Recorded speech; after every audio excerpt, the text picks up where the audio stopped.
Shikha ji please start. Okay, sir. Good afternoon, everyone. Hope you all are doing great. कल हम लोगों ने language और सोसाइटी के बारे में डिस्कशन की थी. Today we will discuss about language skills.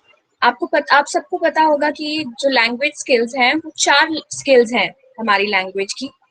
First one is listening, second is speaking, third reading and fourth one is writing. ये जो चारों हमारी लैंग्वेज स्किल्स हैं they are inter related to each other. अगर आपकी इन चारों में से कोई एक भी स्किल वीक है तो वो ऑटोमेटिकली आपकी जो बाकी 3 लैंग्वेज स्किल्स हैं उस पर नेगेटिव इम्पैक्ट डालती है. अगर आपने इंग्लिश लैंग्वेज को अच्छे से सीखना है, it is very important for a language student as well as a language teacher कि वो इन चारों स्किल्स को साथ ही साथ बच्चों में डेवलप करे. टीचर्स कई बार क्या करते हैं कि एक दो स्किल्स को वो ये समझते हैं कि हाँ हम एक दो स्किल्स पे ज्यादा फोकस करें, वो बच्चों के लिए ज्यादा इम्पोर्टेंट है. लिसनिंग हो गई, आपकी रीडिंग हो गई, जो टीचर्स हैं वो यूजुअली अवॉइड करते हैं, कहते हैं कोई बात नहीं, बच्चा बाय टाइम सीख जाएगा, उसको एकदम से सब कुछ सिखाने की जरूरत नहीं है, एंड ये दोनों स्किल्स इतनी इंपॉर्टेंट नहीं है. बट द रियलिटी इज कि जो चारों स्किल्स हैं आपकी they are inter related and चारों बहुत इंपॉर्टेंट है एक लैंग्वेज स्टूडेंट के लिए. क्योंकि जब तक हर स्किल में एक बच्चा स्किल्ड नहीं होगा तब तक जो उसकी लैंग्वेज है वो एफिशिएंट नहीं हो पाएगी, ना वो रिफाइन हो सकती है. वो फ्लुएंटली एक लैंग्वेज को ना लिख सकता है, ना बोल सकता है, ना उसका जो उपयोग है वो करेक्टली कर पाएगा. सबसे पहले we will start with the listening skill. जो आपकी लिसनिंग होती है वो बेसिकली होती क्या है, हम जिन चीजों को सुनते हैं that is basically your listening. हम अपने कानों के थ्रू जो भी हमारे कानों में आवाजें, जो कॉन्वर्सेशन, जो सेंटेंसेस, हमें कोई एडवाइस दे रहा है, हम किसी की स्पीच सुन रहे हैं, वो सब that is part of our listening. अब कहा जाता है कि लिसनिंग इतनी इम्पोर्टेंट नहीं है, बट अगर रियलिटी, अगर ट्रूथ देखा जाए तो लिसनिंग सबसे इम्पोर्टेंट पार्ट है, सबसे इम्पोर्टेंट बेस है लैंग्वेज लर्निंग के लिए. क्योंकि हम लोग लैंग्वेज सीखते कैसे हैं, बताएगा कोई? हम सबसे पहले जब लैंग्वेज सीखना शुरू करते हैं तो हम लैंग्वेज सीखते कैसे हैं? एनीवन? मैम सुनकर। Yes, correct. तो जो हम लैंग्वेज सीखते हैं वो हम सबसे पहले सुनते हैं, और हम सुनते कहाँ से हैं? हमने कल डिस्कशन की थी कि हम अपनी फैमिली से जब अपनी मदर टंग को सुनते हैं तो हम वहां से लैंग्वेज को सीखना शुरू कर देते हैं. अब तो इससे ही हमें लैंग्वेज लिसनिंग स्किल है जो हमारी लैंग्वेज की, उसकी इंपॉर्टेंस का पता चलता है. क्योंकि अगर आप जो बात सुन रहे हैं आप उसको कॉम्प्रीहेंड मीन्स आप उसको समझ ना पाए कि क्या कहा जा रहा है, बेसिकली उस सेंटेंस का मीनिंग क्या है, अगर आपको कोई इंस्ट्रक्शन दी जा रही है उसका क्या मतलब है, अगर आप उसी को ना समझ पाए तो मीन्स आपको लैंग्वेज नहीं आएगी. लिसनिंग आपका बेस है एक लैंग्वेज को सीखने के लिए. जो टीचर्स हैं उनको क्लासरूम में एंड अपार्ट फ्रॉम दैट जो पेरेंट्स हैं उनको बहुत ध्यान देना चाहिए कि जब बच्चा आपके आसपास है घर में, या जब टीचर्स क्लासरूम में बच्चों को कोई भी लैंग्वेज पढ़ा रहे हैं तो वो लिसनिंग को भी उतनी ही तवज्जो दें जितनी आप बाकी 3 स्किल्स को दे रहे हैं.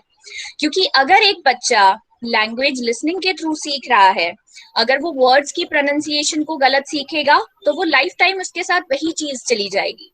उसको अगर टीचर करेक्ट नहीं करेगा, या उसके फैमिली मेंबर्स करेक्ट नहीं करेंगे, या फ्रेंड्स करेक्ट नहीं करेंगे, तो वो लाइफ टाइम वो जो चीज है वो उस बच्चे का पार्ट बन जाएगा.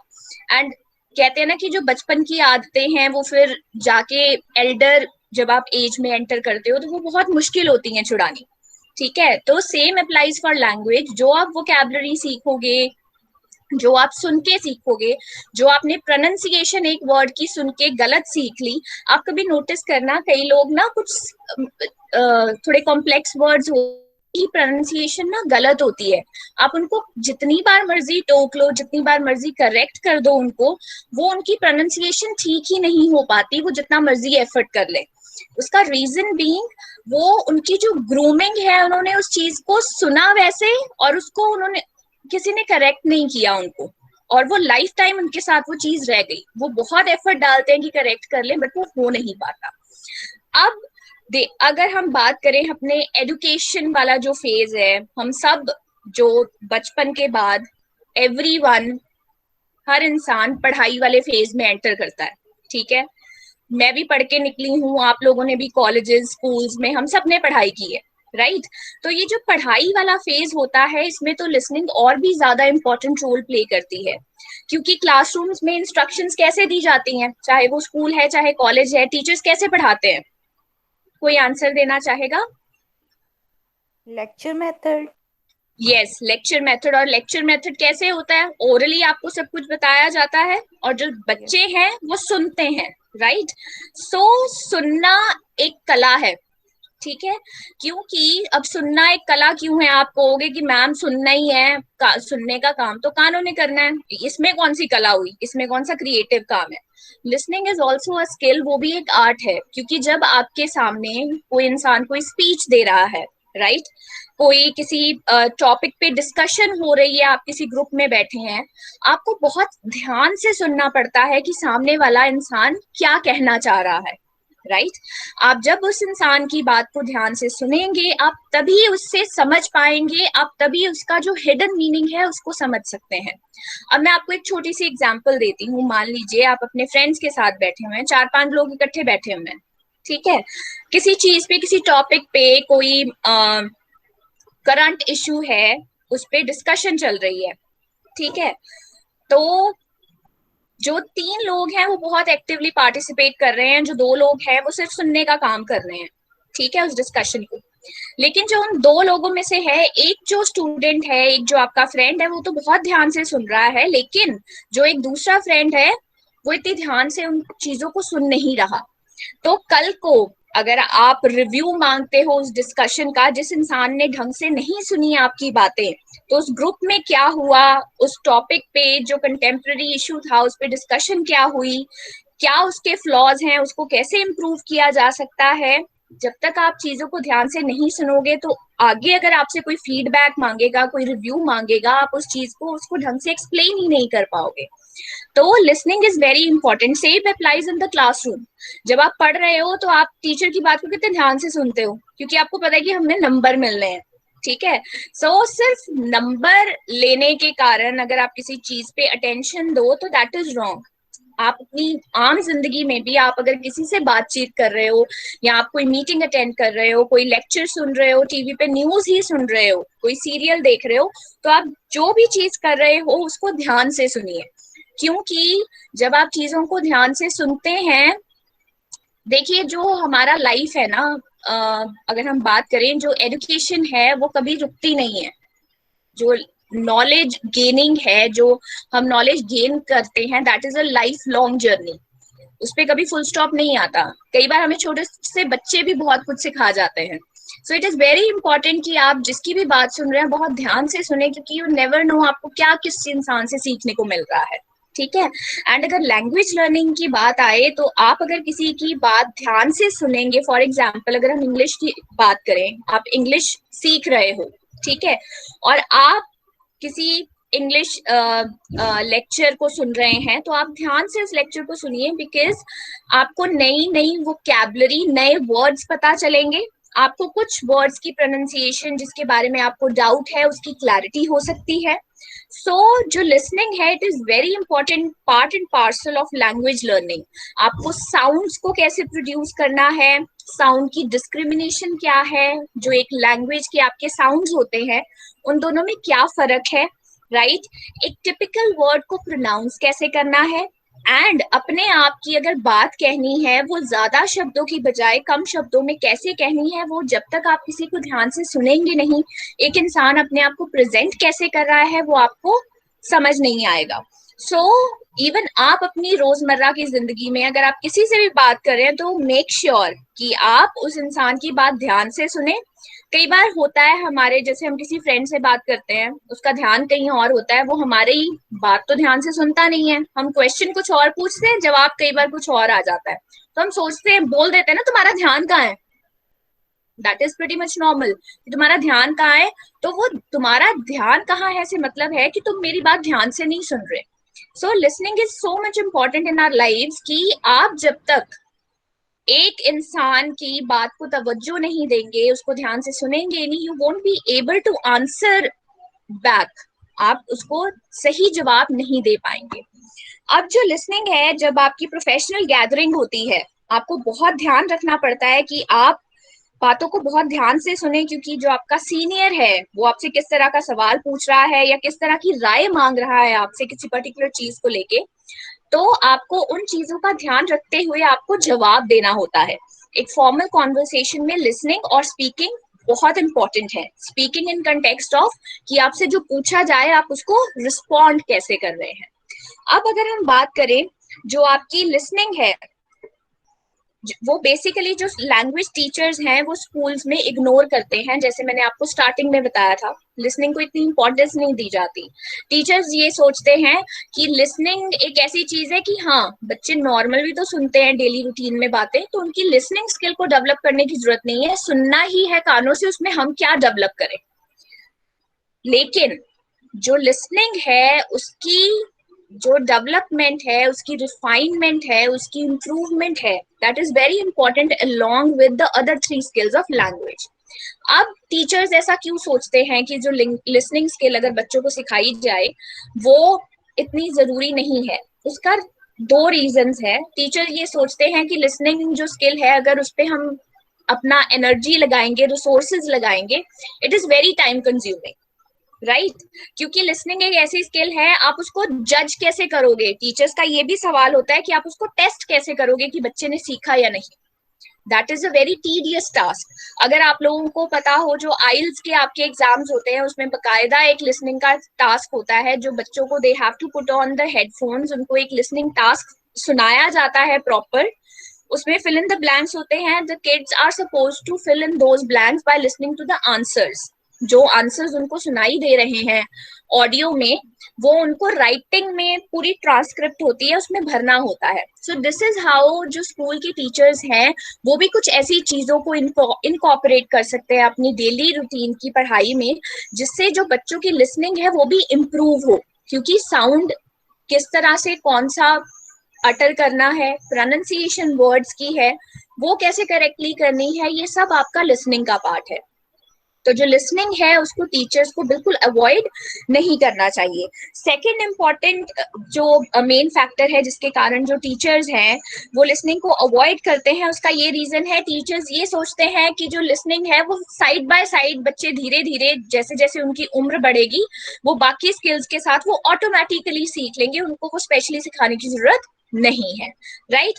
देन कम्स योर लिसनिंग, जो है वो बहुत इंपॉर्टेंट है, क्योंकि आपको मैंने बिगनिंग में बताया it is base of the language. So अब जो टीचर है, अगर उसको एक बच्चे की जो लैंग्वेज है उसको कंप्लीटली डेवलप करना है, तो उसको उसकी लिसनिंग स्किल को भी डेवलप करना पड़ेगा। अब हम लिसनिंग स्किल को डेवलप कैसे कर सकते हैं? हमने कल भी बात की थी कि बहुत सारी इंस्ट्रक्शनल स्ट्रैटेजीज आ गई हैं आजकल एजुकेशनल फील्ड में, जिसकी हेल्प से जो टीचर्स हैं वो अपना जो टीचिंग है उसको बहुत इनोवेटिव बना सकते हैं।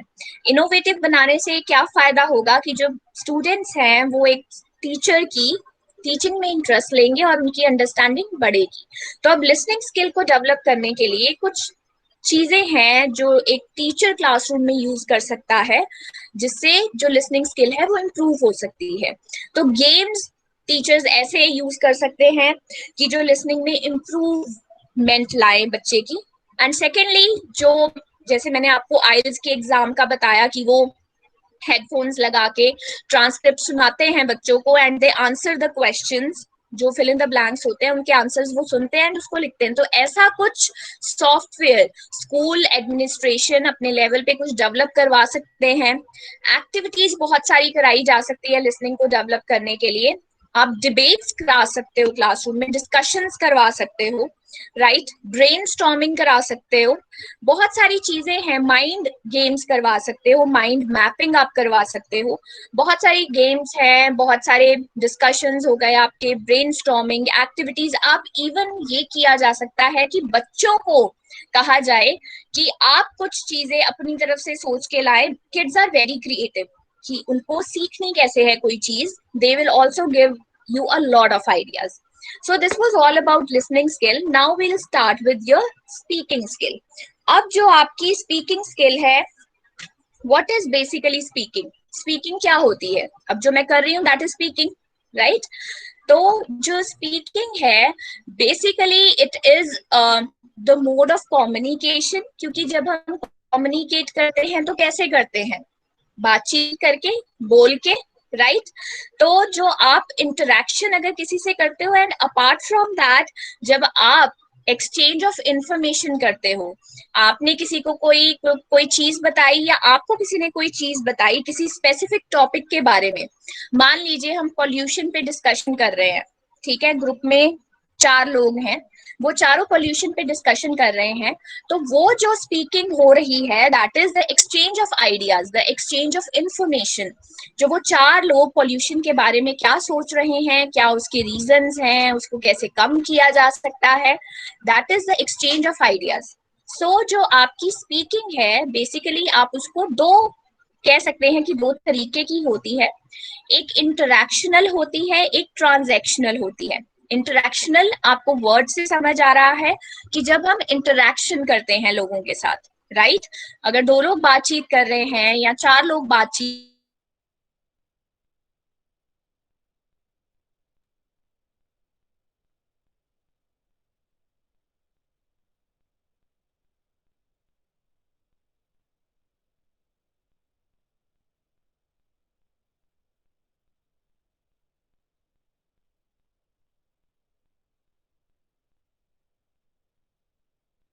मैम आपकी आवाज़ नहीं आ रही।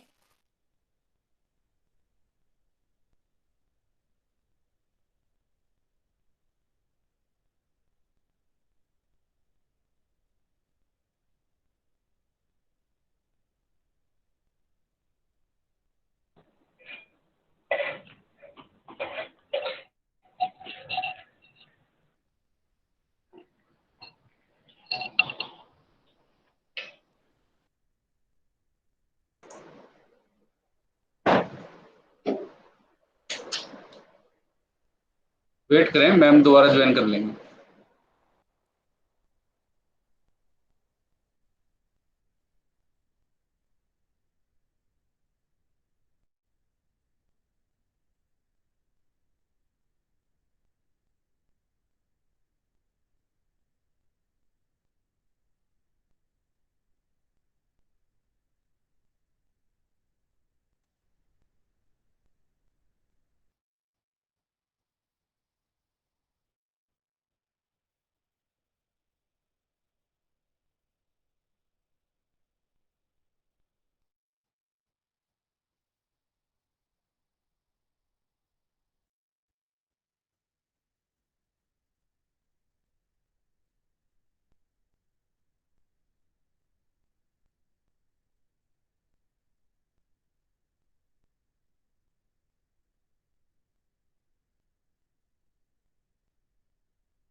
दो तीन मिनट वेट करें, मैम के यहाँ पे लाइट चली गई है, वो अल्टरनेट व्यवस्था कर रहे हैं।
Hello.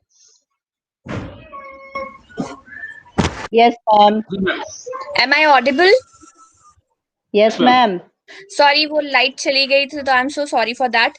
ओके, सो हम आई वाज टेलिंग यू कि जो स्पीकिंग है वो आपकी इंटरैक्शनल और ट्रांजैक्शनल होती है. जो इंटरैक्शनल होती है that is the communication between two और मोर पीपल. जब आप बातचीत करते हैं नॉर्मल डेली रूटीन में, that is your interaction, right. And transactional होती है जब आप एक्सचेंज ऑफ इंफॉर्मेशन करते हैं, आप किसी से एक बकायदा किसी टॉपिक पे बात करते हैं, that is your transactional speaking.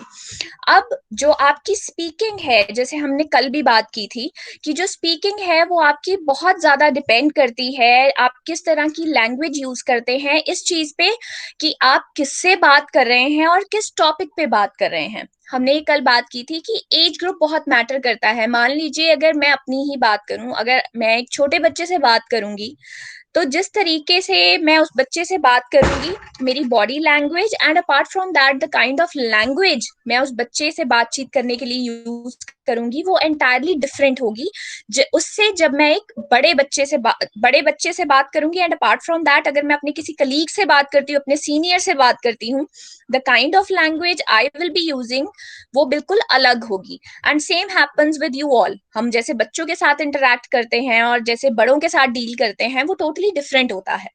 जो आपकी लैंग्वेज यूज है, हमने कल भी बात की थी कि वो स्टेटस पे भी डिपेंड करती है कि आपका सोसाइटी में स्टेटस क्या है, आपके पास पावर कितनी है, आप कितने इन्फ्लुएंशियल हैं सोसाइटी में. ये सब चीजें हैं वो आपकी स्पोकन लैंग्वेज को अफेक्ट करते हैं. मैंने डिस्कस किया था कि जो आपकी लैंग्वेज होती है वो दो तरह की होती है, रिटन एंड स्पोकन. जो रिटन होती है वो ज्यादा फॉर्मल होती है क्योंकि उसका रिटन रिकॉर्ड होता है. जो स्पोकन होती है वो इतनी ज्यादा फॉर्मल नहीं होती. अब जो स्पोकन लैंग्वेज है उसको भी डेवलप करना बहुत जरूरी है, उसको भी उतनी ही इम्पोर्टेंस देनी चाहिए. अगर जो एक टीचर है उसको बच्चे की लैंग्वेज स्किल्स को डेवलप करना है. अब जो स्पीकिंग है उसको जब डेवलप करना है, तो जो टीचर है, जैसे आप लिसनिंग के लिए डिबेट्स और डिस्कशन का यूज कर सकते हैं, आप स्पीकिंग के लिए स्ट्रक्चर्ड डिबेट्स, स्ट्रक्चर्ड या प्लान्ड डिस्कशंस का उपयोग कर सकते हैं. फॉर एग्जाम्पल, आप अपनी क्लासरूम में बच्चों को बोलिए कि हमने कल पॉल्यूशन या एनवायरमेंटल पॉल्यूशन पे हमने डिस्कशन करनी है. बच्चों को आपने एक दिन दे दिया, नेक्स्ट डे आपने बच्चों को बोलना है कि आप ग्रुप्स बनाइए, हर ग्रुप का एक लीडर होगा जो आके सामने पूरी क्लास के अपने जो पॉइंट्स नोट डाउन किए हैं उसने उनको बोलेगा. एंड जो बाकी क्लासरूम में बच्चे हैं, जो बाकी ग्रुप्स हैं, गिव देम द लिबर्टी कि अगर वो कहीं पे भी बच्चा, जो ग्रुप लीडर है एक ग्रुप का, कहीं पे भी कोई वर्ड गलत प्रोनाउंस करता है या कहीं पे भी कुछ ओमिट करता है, तो वो उसको वहां पे करेक्ट कर सकते हैं. And apart from that it is very important कि जो लैंग्वेज टीचर है वो अपने क्लासरूम में बच्चों को ये इंस्ट्रक्शंस भी दे कि अगर कोई बच्चा कोई वर्ड गलत प्रोनाउंस करता है क्लासरूम में या कोई सेंटेंस गलत फ्रेम कर देता है, तो उसका मजाक कभी ना उड़ाएं. आप लोगों ने अपनी क्लास में भी नोटिस किया होगा, जब हम छोटे थे अगर कोई बच्चा कोई गलत वर्ड प्रोनाउंस करता था तो बच्चे हंसते थे, उस पे मजाक उड़ाया जाता था. वो जिस जो भी वर्ड है जिसको वो गलत प्रोनाउंस करता था, बच्चे उसको वो गलत प्रोनाउंसिएशन के थ्रू टीज करते थे. बट जो टीचर्स हैं उनको ये इंश्योर कराना चाहिए कि अगर बच्चा क्लासरूम में गलती कर रहा है, टीचर उस बच्चे को डांटे ना.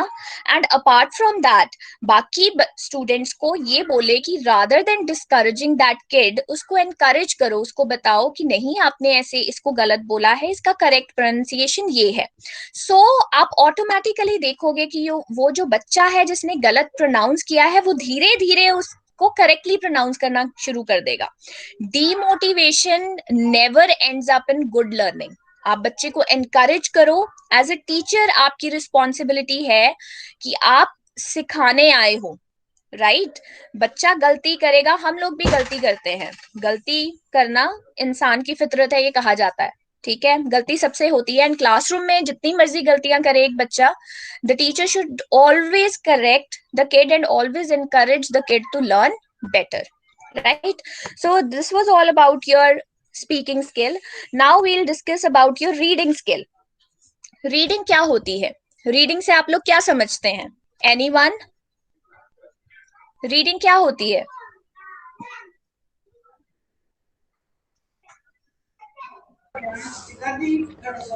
Ma'am reading with comprehension. Yes, reading with comprehension क्या होता है? जो भी हम पढ़ते हैं उसको समझ के पढ़ना, yes, attentively. Very good. Yes yes ma'am, attentively yes, जो भी हम पढ़ रहे हैं उसको समझ। यस। सो बेसिकली जो आपकी रीडिंग स्किल होती है, it is not just merely reading a content, right? Reading comprehension basically means, या रीडिंग स्किल बेसिकली मीन्स कि आप जो भी पढ़ रहे हैं, मान लीजिए मैंने 15 मिनट किसी आर्टिकल, न्यूज़पेपर का ही आर्टिकल ले लो, अगर मैंने 15 मिनट किसी न्यूज़पेपर के आर्टिकल को पढ़ने के लिए लगाए हैं, राइट? अगर मुझसे कोई 15 मिनट बाद ये पूछे कि मैंने उस आर्टिकल में क्या पढ़ा है, तो मैं विद इन 5 मिनट्स उसको क्रक्स जिसको बोलते हैं ना, उसका निचोड़ किसी को भी बता सकूं। That is basically reading. कि आप जो भी पढ़ रहे हैं, आप उसको इतने अच्छे से पढ़ रहे हैं कि आपको उसमें क्या पूरा लिखा गया है, आप उसका निचोड़ किसी को भी बड़ी आसानी से बता सको, right? That is reading comprehension. अगर आप कोई चीज पढ़ रहे हो, आपको उसमें कुछ समझ नहीं आया, मुझसे कोई 15 मिनट बाद ये पूछे कि आपने इसमें क्या पढ़ा था, जरा मुझे बता दो, मेरे पास टाइम नहीं है, मैं इतना पढ़ लूं इसको। बट अगर मैं उस इंसान को समझा ही ना पाऊं कि मैंने पढ़ा क्या है, तो मैंने जो रीडिंग का काम किया है, that is zero. So reading skill, basically reading task, deals with understanding the content which you are reading and try trying to get out the meaning of that content. आप उसका जो कंटेंट का मतलब है, आप उसको समझ पाए। अब जो रीडिंग है वो आप लोगों को पता होगी कि दो तरह की रीडिंग होती है। कौन कौन सी रीडिंग होती है, कोई बता सकता है? मैम रीडिंग साइलेंट रीडिंग और loud yes, reading. Very good. जो रीडिंग होती है वो आपकी साइलेंट और अलाउड लाउड रीडिंग होती है, राइट? साइलेंट रीडिंग होती है मन में पढ़ना, ठीक है? और मैक्सिमम जो लोग हैं वो मन में पढ़ते हैं, ऊंचा बोल के बहुत कम लोग पढ़ते हैं, ठीक है? तो जो साइलेंट रीडिंग होती है, that helps you in understanding the content better. कई लोगों को आदत होती है ऊंचा पढ़ने की, अपना अपना तरीका होता है। देखिए, कोई भी रीडिंग, साइलेंट या लाउड रीडिंग, कोई भी गलत नहीं है। हर इंसान के, जैसे हम सीखते इंडिविजुअल डिफरेंसेस होते हैं ना, वैसे ही आपका रीडिंग स्टाइल होता है, वो इंडिविजुअल टू इंडिविजुअल वेरी करता है। जैसे लैंग्वेज बोलने का तरीका वेरी करता है, वैसे ही आप जब पढ़ते हैं किसी चीज को, आप उसको साइलेंटली पढ़ना पसंद करते हैं या लाउडली पढ़ना पसंद करते हैं, वो आपकी मर्जी है। दोनों में से कोई तरीका गलत नहीं है। लाउड रीडिंग जो होती है, जब आप ऊंचा बोल के पढ़ते हैं, जैसे क्लासरूम में जब आपको टीचर, कई बार आप लोगों को याद होगा, जब हम लैंग्वेज की, इंग्लिश लैंग्वेज की क्लास होती थी, तो टीचर एक एक स्टूडेंट को कहती थी ना कि हाँ जी, आप पढ़ो ये वाला पैराग्राफ, अब नेक्स्ट पैराग्राफ आप पढ़ोगे। So that was loud reading. अब लाउड रीडिंग करवाने का क्लासरूम में टीचर्स का पर्पस क्या होता है? They just want to make sure कि आप जो वर्ड्स को प्रोनाउंस कर रहे हो उनको ठीक तरह से प्रोनाउंस कर रहे हो। सेकेंडली, आपने कभी नोटिस किया होगा कि जब हम बोलते भी हैं ना, हम एक सेंटेंस के बाद पॉज देते हैं। उस पॉज से क्या मतलब होता है कि जो हमारा एक पर्टिकुलर सेंटेंस है वो यहाँ पे खत्म हो गया है, हमारी जो एक बात है वो यहाँ पे खत्म हो चुकी है, अब हम अगली बात शुरू करेंगे।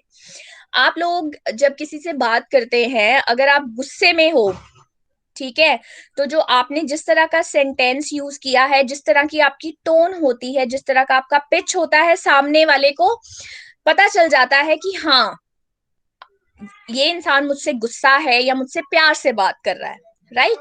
सो जो रीडिंग है वो लाउड और साइलेंट रीडिंग दो तरह की होती है, ठीक है? आप इन दोनों में से कोई भी चूज कर सकते हो। जो साइलेंट रीडिंग है, it helps you in understanding the content better, क्योंकि तब आपका फोकस टोटली उस टेक्स्ट पे होता है जब आप साइलेंटली रीड करते हो। अब जो रीडिंग है, आप लोगों ने स्किमिंग सुनी होगी। स्किमिंग टेक्निक पता है किसी को? जब आप कोई कंटेंट पढ़ते हो, स्किमिंग होता है कि आपको कोई एक पैसेज दे दिया गया, आपने उस पूरे पैसेज को पढ़ना है फटाफट, ज्यादा ध्यान से नहीं पढ़ना, उस पूरे को पढ़ना है एंड उसका बेसिक आइडिया निकालना है, राइट? और जो स्कैनिंग होती है वो होता है कि आपको एक टॉपिक दिया गया है, लेकिन उसमें से आपको एक सब मेन फैक्ट ढूंढना है। आप पूरा नहीं पढ़ोगे, ठीक है, आपको सिर्फ एक मेन जो फैक्ट है, मेन आइडिया है, मेन फिगर है, उसमें से वो निकालनी है। ये स्किमिंग और स्कैनिंग में फर्क होता है, ठीक है। तो जो रीडिंग है उसको भी डेवलप करने के लिए बहुत सारी जो टीचर्स है टेक्निक्स का क्लासरूम में यूज कर सकते हैं। आप बच्चों को ये कह सकते हैं कि जो वोकैबुलरी एनहांस करने के लिए बच्चों को प्रोनाउंसिएशन जो है वो क्लास में ऐसी टेक्निक्स यूज कर सकते हैं कि बच्चों की प्रोनाउंसिएशन एनहांस हो। Games activities are always a part and parcel of language teaching, चाहे आप वो राइटिंग के लिए यूज कीजिए, चाहे आप वो रीडिंग लिसनिंग स्पीकिंग के लिए यूज कीजिए। आप टेक्नोलॉजी में इतनी इनोवेशन आ चुकी है कि आप आराम से टेक्नोलॉजी का भी यूज आजकल इन चारों स्किल्स को इम्प्रूव करने के लिए कर सकते हैं। नाउ हमारी जो लास्ट स्किल है that is our writing skill. अब राइटिंग होती क्या है? अगर मैं आपसे पूछूं कि आप अपने शब्दों में मुझे बताइए कि राइटिंग स्किल क्या होती है, तो आप मुझे क्या आंसर देंगे? अपने शब्दों में जो आपको समझ आता है राइटिंग से, मुझे कोई प्रॉपर डेफिनेशन नहीं चाहिए। राइटिंग होती क्या है? एनीवन?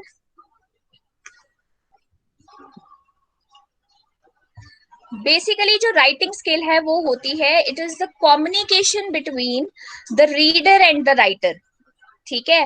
किसी ने कोई चीज लिखी है, आप उसको पढ़ रहे हैं, बेसिकली आप उस राइटर से कम्युनिकेट कर रहे हैं, क्योंकि आप उस राइटर की फीलिंग्स को, उसके थॉट्स को, उसके इमोशंस को, उसके जो वर्ड्स है उसके थ्रू आप समझ रहे हैं, ठीक है।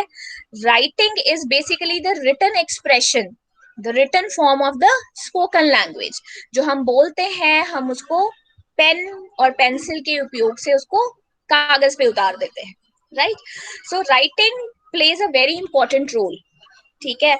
अब कई लोगों को हैबिट होती है, मे बी आप लोगों में से कईयों को हैबिट हो या कईयों की हॉबी होती है डायरी राइटिंग की। डेली बेसिस पे हर इंसान, कुछ लोग जो है वो रूटीन बना हुआ होता है कि आज मेरे साथ क्या हुआ है, मैंने वो पूरा दिन रात को सोने से पहले जो अपने पूरे दिन की दिनचर्या, सोने से पहले उसको एक डायरी के फॉर्म में एक पेज जरूर लिखना है। This is known as maintaining a diary. आप अपना दिनचर्या को, अपना एक रिकॉर्ड रख रहे हो। This is also very good habit. ये आपकी जो राइटिंग स्किल है उसको इम्प्रूव करती है, राइट। अब जो राइटिंग है उसको अगर एक टीचर के पर्सपेक्टिव से देखें, जब एक छोटी क्लासरूम में जो टीचर्स हैं वो ये सोचते हैं कि rather than spending too much time on teaching students writing skill, हम जो हैं उनकी जो नॉर्मल ग्रामर है उस पर ज्यादा फोकस दें, ठीक है, उनकी वोकैब और प्रोनाउंसिएशन पे ज्यादा ध्यान दें। जो एसे राइटिंग टास्क हैं, लेटर राइटिंग टास्क हैं, वो टीचर्स अवॉइड करते हैं कि क्लासरूम में इतने ना करवाए जाएं, छोटे बच्चे हैं, टीडियस टास्क लगता है। मे बी आप लोगों के फ्रेंड सर्कल में भी कुछ ऐसे फ्रेंड्स हों जिनको ये तो पता होता है कि हाँ कि लिखना क्या है।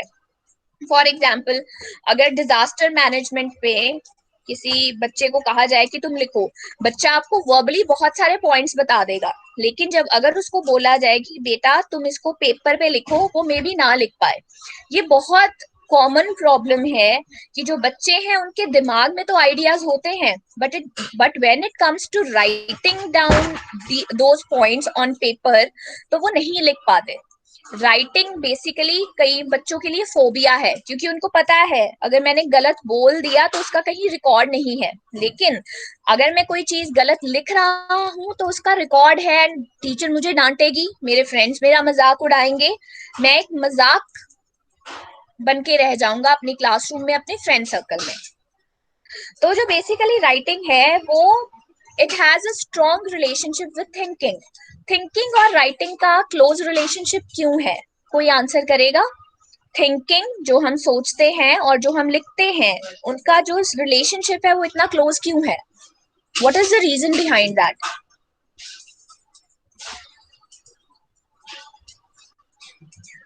जो राइटिंग है, जब तक आप थिंकिंग नहीं करोगे आप अच्छा लिख नहीं सकते, क्योंकि writing comes through creative thinking, through critical thinking, right? आपने कोई भी चीज लिखनी है, आपको बहुत सोचना पड़ता है कि मैं सही शब्दों का उपयोग करूं, मैं जब लिखूं तो एक ऑर्गेनाइज्ड मैनर में लिखूं, आपको याद है जब हम बचपन में हमें जब एसेज लिखवाए जाते थे तो हमें टीचर हमेशा एक पैटर्न प्रोवाइड करती थी कि अगर हमने किसी भी टॉपिक पे ऐसे लिखना है तो सबसे पहले उसकी इंट्रोडक्शन आएगी, फिर उसकी बॉडी आएगी, फिर उसका कंक्लूजन आएगा, उसका क्रक्स आएगा.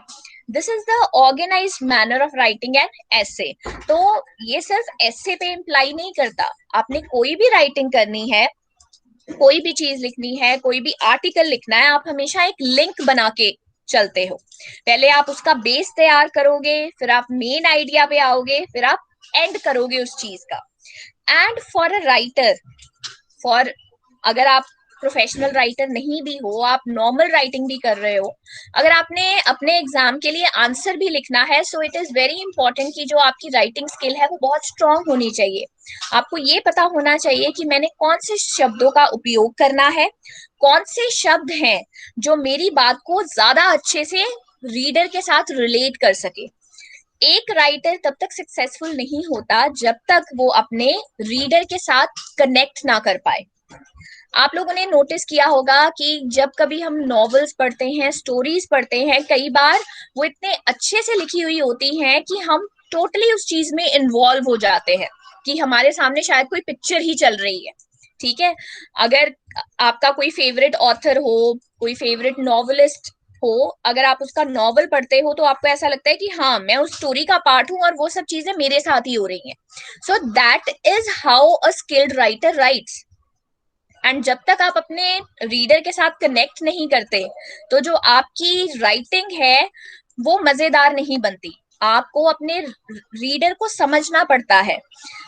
जैसे स्पीकिंग का काम है, डिस्कशन, आप अगर किसी टॉपिक पे, जैसे स्पीकिंग के केस में आपको अगर टॉपिक बताया जाता है कि आपने इस टॉपिक पे बोलना है, आपको अपने ऑडियंस का पता होना चाहिए, तभी आप अच्छे से लेक्चर को डिलीवर कर पाओगे. The same applies to writing also. क्योंकि जब तक आपको ये नहीं पता होगा कि मेरी ऑडियंस, मेरे रीडर्स किस एज ग्रुप को बिलोंग करते हैं, तब तक आप प्रॉपर जस्टिस नहीं कर पाओगे अपनी राइटिंग को. क्योंकि मान लीजिए अगर आप छोटे बच्चों के लिए स्टोरीज लिख रहे हो तो आपको उस तरह के वर्ड्स यूज करने पड़ेंगे, राइट. अगर आप बड़े लोगों के लिए स्टोरीज लिख रहे हो तो आपके जो लैंग्वेज है वो उस हिसाब से मॉडिफाई हो जाएगी. सो आपका जो राइटिंग है इट मॉडिफाइज और it has to be in accordance with the kind of audience और द काइंड ऑफ रीडर जिनको आप एड्रेस कर रहे हो. देन उसके बाद आपकी जो राइटिंग स्किल है वो बहुत इंपॉर्टेंट है, लेकिन जो टीचर्स हैं इसको इग्नोर करते हैं क्योंकि वो ये सोचते हैं कि जो राइटिंग सिखाना बच्चों को बहुत टीडियस टास्क है. क्योंकि राइटिंग जो है it is not writing skill in itself, सिर्फ एक चीज नहीं है, इसके आगे बहुत सब पार्ट्स होते हैं, 8 सब पार्ट्स होते हैं. एंड राइटिंग स्किल में एक बच्चे को फ्लुएंट बनाने के लिए इन आर्ट स्किल्स को डेवलप करना पड़ता है. And it is time consuming task, right. अब जो राइटिंग है आपको हमेशा ध्यान में रखना होता है कि जो राइटिंग है ऑर्गेनाइज्ड हो हमेशा. ये नहीं कि एक पॉइंट कहीं से शुरू कर दिया, फर्स्ट के साथ सेकंड का कोई लिंक नहीं है, थर्ड का पता नहीं है कि कहाँ जा रहा है. While writing it is very important कि आप इंश्योर करें कि हर राइटिंग जो एक्टिविटी है, जो आपको राइटिंग टास्क दिया गया है, आप उसका एंड जरूर करें, आप उसको कंक्लूड अच्छे से करें. Beginning and conclusion, these are very important when it comes to writing. क्योंकि जब तक आपकी ओपनिंग लाइंस अच्छी नहीं होंगी आप रीडर की अटेंशन को ग्रैब ही नहीं कर पाएंगे, राइट. कई बार होता है ना, हम मूवी देखते हैं, मूवी तो पूरी स्टार्टिंग बड़ी अच्छी, उसका मिडल पार्ट वो बड़ा अच्छा, लेकिन when it comes towards the end, जब क्लाइमेक्स अगर अच्छा ना निकले तो हमें वो अच्छा नहीं लगता, हम कहते हैं कि मूवी का मजा ही खराब हो गया. Same applies to writing. Beginning अच्छी है, मिडल पोर्शन अच्छा है, लेकिन अगर एंड अच्छा नहीं है तो हम अगर किसी को रिव्यू भी देंगे उस नॉवल का, हम यही कहेंगे कि यार ठीक ठीक है, अच्छी नहीं है बुक, ठीक है. अब राइटिंग होती कितने तरह की है? जो आपकी राइटिंग है वो 4 तरह की होती है. First is your descriptive writing. Descriptive writing कौन सी हुई? आप किसी चीज का डिस्क्रिप्शन दे रहे हैं, चाहे वो एक किसी लोगो का डिस्क्रिप्शन है, चाहे किसी इवेंट का डिस्क्रिप्शन है, चाहे प्लेसेस का डिस्क्रिप्शन है. That constitutes your descriptive writing. Then comes your expository writing. Expository writing क्या होती है? It basically deals with explaining facts. जब आप फैक्ट्स को एक्सप्लेन करते हैं, किसी आइडिया को इलैबोरेट करते हैं, that is your expository writing. Then third comes your narrative writing. Narration से क्या मतलब है? आप कोई स्टोरी सुना रहे हैं, ठीक है, आपके जो एसेज हैं, आपकी ऑटोबायोग्राफीज हैं, आपकी बायोग्राफीज हैं, वो आपकी नैरेटिव राइटिंग के अंडर आती हैं, right. Then comes your persuasive writing. Persuasive writing क्या होती है? आप किसी राइटिंग को परसुएट करते हैं, उसको कन्विंस करते हैं, जो आपने पॉइंट अपनी राइटिंग में लिखा है, कि वो जो रीडर है वो उस पॉइंट को माने. आप क्रिटिकली अपनी जो पॉइंट है उसको इस तरह से रीडर के सामने रखते हैं कि वो आपकी जो थॉट प्रोसेस है, जो आप किसी चीज के बारे में सोच रहे हैं, आपकी थिंकिंग को वो एक्सेप्ट करे, और वो जो अपना जो उसका थॉट प्रोसेस है उसको वो मॉडिफाई कर दे, उसको वो चेंज कर दे. सो ये तो थे आपके types of writing. Now comes your most important part, that is how to develop writing in the classroom. कैसे इंप्रूव की जा सकती है राइटिंग स्किल आपकी क्लासरूम में. सो जो राइटिंग स्किल है उस पे लैंग्वेज टीचर्स इतना ध्यान नहीं देते, उसको इतनी बिल्कुल इंपॉर्टेंस नहीं दी जाती. ये सोचा जाता है कि अगर किसी ने राइटर बनना है तो वो बात की बाद में देखेंगे, जिसने नई वोकैब सीखनी है वो अपने आप सीख जाएगा बच्चा. लेकिन जो राइटिंग है, अगर आप एक छोटा सा थॉट दो एक सेकंड के लिए, राइटिंग बहुत इंपॉर्टेंट पार्ट एंड पार्सल है हमारी लाइफ का. चाहे जब आप स्टूडेंट लाइफ हो, चाहे लैंग्वेज का सब्जेक्ट है, चाहे हिंदी है, इंग्लिश है, साइंस है, मैथ्स है, एसएसटी है, राइटिंग के बिना आपका काम चल ही नहीं सकता. राइटिंग बहुत जरूरी है. एंड जब आपकी स्टूडेंट लाइफ खत्म हो जाती है, ऐसा थोड़ी ना है कि आपकी स्टूडेंट लाइफ खत्म होगी, आपने लिखना छोड़ दिया. आपको लाइफ में कभी ना कभी कोई एप्लीकेशन या कोई लेटर तो लिखना ही पड़ेगा. सो राइटिंग सीखना एक अलग बात है, लेकिन अपनी बात को अच्छे से एक्सप्रेस करना through writing is a different thing. So you should be capable of expressing yourself very effectively by making correct use of words. अच्छी वोकैब का आप इस्तेमाल करें ताकि आप अपने जो बात है उसको कम शब्दों में कह सके. वोकैबुलरी क्या होती है? न्यू वर्ड्स को लर्न करना, एंड आए दिन आप बड़े आसानी से नए नए वर्ड्स सीख सकते हो. अब अगर एक लैंग्वेज टीचर को क्लासरूम में राइटिंग स्किल को सिखाना है, तो सबसे इंपॉर्टेंट चीज है जिसपे फोकस एक टीचर को करना पड़ेगा, दैट इज ग्रामर. ग्रामर बहुत जरूरी है. वोकैबुलरी बच्चे को सिखाना बहुत जरूरी है. ग्रामर से आई मीन बच्चे को टेंसेस की क्लैरिटी होनी चाहिए. आप कभी नोटिस करना, कई बच्चे ग्रेजुएशन तक पहुंच जाते हैं बट उनको प्रेजेंट, पास्ट और फ्यूचर टेंस की क्लैरिटी ही नहीं होती, और वो जो सेंटेंसेस है वो गलत फ्रेम करते हैं, राइट. सो टेंसेस सिखाने चाहिए क्लासरूम में. टीचर्स को एक्टिविटीज के थ्रू सिखाओ, क्योंकि जो टेंसेस हैं और जो आपका सेंटेंस फॉर्मेशन है, एक सेंटेंस को आप कैसे करेक्टली फ्रेम करते हो, that makes the base of your writing skill. Vocabulary also plays a very vital role in your writing, क्योंकि vocabulary आप नए नए वर्ड सीखना, अपने ज्यादा शब्दों की बजाय कम शब्दों में अगर आपने अपनी बात कहनी है तो आपकी vocabulary है जो वो बहुत अच्छी होनी चाहिए. अब जो vocabulary है वो एक टीचर कैसे सिखा सकती है क्लासरूम में? बच्चों को डेली बेसिस पे टास्क दे दो कि आपने क्या काम करना है. आपने रोज न्यूज़पेपर पढ़ना है, न्यूज़पेपर में से सिर्फ 10 वर्ड्स अपनी कॉपी में लिखने हैं, डिक्शनरी में से देख के उनका मतलब लिखना है, और अगले दिन आपने आके क्लासरूम में उनको नोटिस बोर्ड पे पिन अप कर देना है. ठीक है, बच्चों के साथ शेयर करना है and then put them on the notice board. बच्चों की वोकैबुलरी एनहांस हो गई, राइट. उसके बाद अगर आपने बच्चों की ग्रामर को इम्प्रूव करना है, आप एक्टिविटीज का इस्तेमाल करो. टेंसेस को क्लासरूम में ऐसे सिखाइए कि the kids are playing games in the classroom. उनको ये लगे ही ना कि हम एक बोरिंग काम कर रहे हैं टेंस सीखने का. आप एक्टिविटीज के थ्रू, आप गेम्स के थ्रू टेंसेस को सिखाओ क्लासरूम में. बच्चों की आप ग्रामर को, उनका जो बेस है राइटिंग का, उसको अच्छे से रिफाइन कर दो, उसको उसमें एफिशिएंट बना दो. देन आप बच्चों को, तीसरी चीज क्या की जा सकती है, आप बच्चों को राइटिंग टास्क दे सकते हो. आप बच्चों को ये कह सकते हो कि आप आज जाके बेटा, आपने जो भी पूरा दिन किया है, जब आप घर पहुंचते हो आप उसको एक कॉपी में 10 लाइंस लिखोगे उस पे कि आपने पूरा दिन आज क्या किया है, एंड कल we will share it in the classroom, right. बच्चों को बोलो कि एक एक बच्चा क्लासरूम के आगे आके अपने पॉइंट्स डिस्कस करेगा। जहां पे गलती होती है, गिव द स्टूडेंट्स लिबर्टी कि बच्चे को करेक्ट करे, जो बच्चा प्रेजेंटेशन दे रहा है उसको अपनी गलतियां बताए, and you as a teacher have to encourage the students, right. देन उसके बाद आप बच्चों को किसी टॉपिक पे कह सकते हो कि आपने एक पेज लिख के लेके आना है, एक पैराग्राफ लिख के आना है इस पर्टिकुलर टॉपिक पे।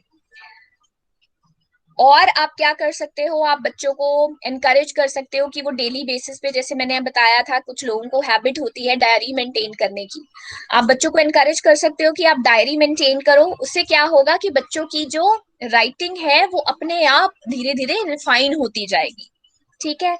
Multimedia has brought a revolution in educational field, and आप इसका बहुत एफिशिएंटली और बहुत इफेक्टिवली राइटिंग सिखाने के लिए यूज कर सकते हो क्लासरूम में। आप सॉफ्टवेयर बना दीजिए जिसमें राइटिंग टास्क हैं, जिसमें ग्रामर सिखाई जा रही है वीडियोस के थ्रू, फिर आप एक्सरसाइजेस भी उसी में डाल दीजिए, देन राइटिंग टास्क आप उसका एक पार्ट बना दो। बच्चों के लिए फन हो जाएगा, सेल्फ लर्निंग है तो बच्चों को ये डर भी नहीं रहेगा कि अगर मैं गलती कर रहा हूं तो मुझे ह्यूमिलेशन फेस करनी पड़ेगी, मुझे एम्बेरसमेंट को फेस करना पड़ेगा। गलती करेगा, वो जो सॉफ्टवेयर है वो ऑटो करेक्शन वाला होना चाहिए। मल्टीमीडिया का आप इस्तेमाल कर सकते हो। देन आप क्या कर सकते हो, ग्रुप्स बना सकते हो क्लासरूम में, ग्रुप डिस्कशंस हो सकती हैं। ग्रुप डिस्कशंस में ask the students to write the points in context of particular topic, उस पे वो पॉइंट्स लिखें और वो then they have to share in the classroom. बच्चों को जब आपने टेंसेस की क्लैरिटी करानी है तो वो भी आप टास्क के थ्रू करा सकते हो कि आज आपने जो करना है, प्रेजेंट पास्ट फ्यूचर एक्टिविटीज बना दो कि उसको सेंटेंसेस में वो कैसे लिखेंगे। फ्यूचर कल क्या करना है, प्रेजेंट आज क्या किया है और कल क्या किया था, 10-10 लाइनों में वो आप बच्चों से लिखवा सकते हो। राइटिंग को इम्प्रूव करने के लिए जो टीचर्स हैं वो और बहुत सारी कोऑपरेटिव लर्निंग, बहुत सारी टेक्निक्स हैं जिसका आप इस्तेमाल कर सकते हो। The instructional strategies they have no end when it comes to teaching language in the classroom. The only thing which is required, जो एक टीचर की तरफ से required है, that is the effort, time. एक बार बस टाइम कंज्यूमिंग चीज है, बट जब आपको एंड रिजल्ट मिलता है कि बच्चे ने चीज सीख ली, so that is what which gives satisfaction to the students. So ये सब चीजें हैं जो आपकी इन चारों स्किल्स को इम्प्रूव करने में हेल्प कर सकती हैं। क्योंकि जो लैंग्वेज है, अगर हम इंग्लिश लैंग्वेज की बात करें, it is not merely one skill, चारों skills they go hand in hand. Teacher के लिए भी बहुत जरूरी है कि बच्चों को इन चारों लैंग्वेजेस में, चारों स्किल्स में जो है वो इक्विप करे, अच्छे से उनको एफिशिएंट बनाए, फ्लुएंट बनाए, ताकि कल को जब वो सोसाइटी में जा रहा है, वो लैंग्वेज को यूज कर रहा है, चाहे उसने लैंग्वेज बोलनी है, सुननी है, पढ़नी है या लिखनी है, उसको कभी भी कोई प्रॉब्लम ना फेस हो। वो बड़े आराम से लैंग्वेज को किसी भी तरीके से कोई भी स्किल का इस्तेमाल करके उसको उपयोग में ला सके अपनी रोजमर्रा की जिंदगी में। So that was all about your language skills. Any questions from anyone? किसी को कोई डाउट? मैम प्लीज स्कैमिंग के बारे में फिर से बता दो। जो आपकी रीडिंग होती है, स्किमिंग क्या होता है कि मान लीजिए मैं आपको बोलूं कि आपने ये पॉल्यूशन पे, ये आपने एक आर्टिकल पढ़ना है, राइट। जो स्किमिंग है वो आपकी होती है कि आपने वो आर्टिकल पढ़ा, फिर आपने उसका बेसिक आइडिया निकाल लिया कि हाँ इस आर्टिकल में पॉल्यूशन के बारे में ये बताया हुआ है कि पॉल्यूशन का मतलब क्या होता है, पॉल्यूशन किस कारण से होता है, पॉल्यूशन को हम ठीक कैसे कर सकते हैं, फिर उसका कंक्लूजन ऊपर ऊपर से आप बेसिक आइडिया निकाल लेते हो। लेकिन जो स्कैनिंग होती है, मैंने आपको पॉल्यूशन पे ही आर्टिकल दिया, लेकिन मैंने आपको बोला कि मुझे आप इसके कॉजेज बताओ क्या है, तो आप पूरा आर्टिकल नहीं पढ़ोगे, आप सिर्फ कॉजेज पे फोकस करोगे। तो आपको फर्क समझ आ गया स्किमिंग और स्कैनिंग में? Yes ma'am, thank you ma'am. Okay. और किसी और को कोई doubt?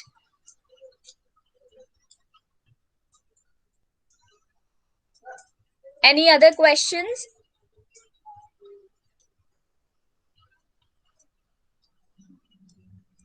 I guess no doubts. So thank you so much. That was all about your language and society and your language skills. So have a nice day.